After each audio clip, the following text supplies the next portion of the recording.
Homeopathic ایسوسی ایشن اور کلینکل لیبارٹریز کی جانب سے کشمیریوں کے ساتھ اظہار یکجہتی کے سلسلہ میں ایک ریلی کا انعقاد کیا گیا۔ ریلی میونسپل کارپوریشن سے ہوتی ہوئی قائد اعظم روڈ ملکان والا چوک میں اختتام پذیر ہوئی۔ ریلی میں گوجرا کے سیاسی سماجی کاروباری شخصیات نے شرکت کی۔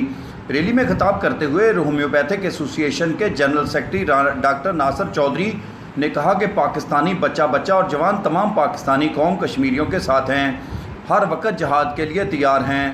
جب بھی وطن عزیز کو ہماری ضرورت پڑے گی ہم کسی قسم کا دریغ نہیں کریں گے، وطن عزیز پر جان قربان کرنے کے لیے تیار ہیں۔ ان کے ساتھ صدر ہومیوپیتھک ایسوسی ایشن گوجرا ڈاکٹر غلام علی طاہر بیگ اور عوامی جسٹس پارٹی کے سیکرٹری جنرل رانا سعید راشد منج، علامہ احسان اللہ، جماعت اسلامی کے رہنما مولانا رحمت اللہ ارشد، دیگر شعبہ زندگی سے تعلق رکھنے والے افراد نے ریلی میں کثیر تعداد میں شرکت کی۔ ریلی کے شرکاء نے کشمیری مسلمانوں کے حق میں فلک شگاف نعرے لگائے، انڈیا مظالم کی پرزور مذمت کی۔